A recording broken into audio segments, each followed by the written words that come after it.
Ero bateka okukkirizaganya n'abantu kati nge ewaffe South Africa oyinza okusasula mu mwaka gwonna n'omalako oba oli nasasula buli taamu oba oli nasasula mu bitundutundu kagube mu mwezi taamu bw'eba erina emyezi 3 oba 4 kati oyinza okugamba omuzadde nti tusasulako half of it ekitundu nga 50% kati ne ez'etaamu eziba zisigaddeyo omuntu nasasula mu mirundi ng'ebiri awo tujja kuba tuwaniriza abantu baffe kubanga buli omu afunyemu obuzibu mu covid eno akasente tikaliwo nze kye nali advise ba director ba Masomero kuwuliriza.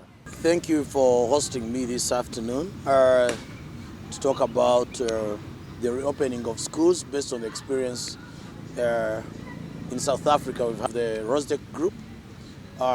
It's a chain of schools in South Africa, and I will be willing to share experience as you requested on how did we go about it, looking into how Uganda is going to open up the school system come the 10th of January.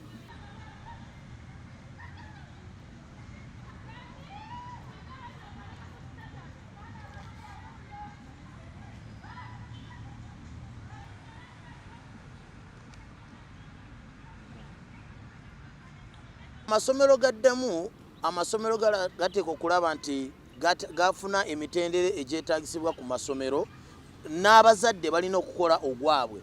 Omuzadde tosindika mwana ku ssomero kubanga masks ajja kuba yeetaaga pack ya masks eziri expensive, eza disposable ziri expensive.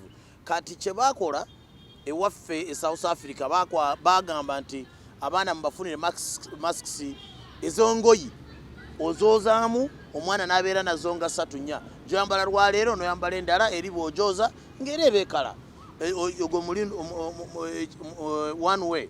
Kati endala tuteeka okulaba nti omwana omupakingira obusanitize obumala obwahandi nga afiira mu ngalo bw'aba akola ki agenda mu kiraasi oba wagenda kutuula ku mmeeza bw'aba akutte kakalaamu.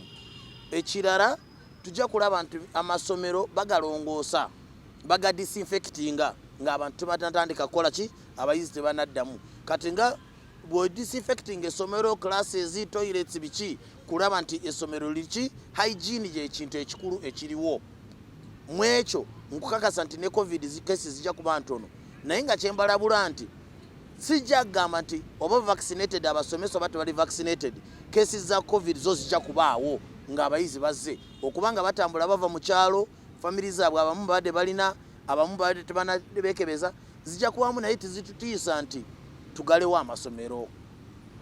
Otwogera ku masomero tolina ngeri yonna gy'oyinza kwewala baana kugenda mu byamizannyo. Abaana emizannyo egijja kugendako mu maaso emizannyo because co-curricular is one of the most essentials. Abaana tujja kugenda mu mizannyo era bajja kugendayo bazanye omupiira bazanye rugby n'emisinde. Ekirungi kiri nti abaana abato tubajja kuba affected nnyo ku lwa kintu kino ky'omicron. Omicron ono ye atali wiki oli delta. So kulaba nti omwana bw'aba alwadde oba nomupikinga signs za covid ng'omwana mutwala ki mu isolation room ebeerako ku ssomero. School nursing bakebera abaana temperature buli ku maca nga bagenda ku parade oba bagenda mu kiraasi. Ekyokubiri kiraasi bw'eba etuulamu abaana 40 mugiteekemu abaana 25 kulaba nga balinako 1 meter distance kye baakola ewaffe. Kati awo ojja kulaba nti social distancing is the solution ku ssomero n'ekirala ku encouraging abantu ne bavaccinatinga. Nze gyembeera South Africa abaana basoma nga bali mbuto.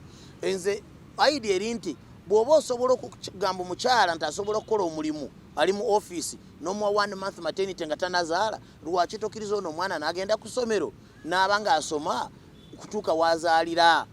Kati ekyo amasomero gateekeko entegeka kulaba nti abaana abo bafuna support system okubanga banaabwe bajja kubeevuma bagambe nti ono mwana yakoze kino ate abamu abaana babitusibwako abooluganda n'emikwano gyabwe. Kati ekyo lwaki omwana omunyigiriza okubanga ekyo kitobola eddembe ly'obuntu okuba nti alina olubuto si bulwadde. Abaana babakkirize bagende mu masomero basome.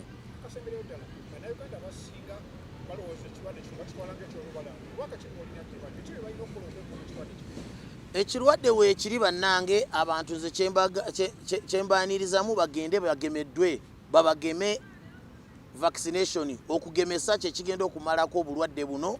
Ekirala hygiene, tubeere nga tubeera ne sanitizer, tukwate mask eno tugibeeremu.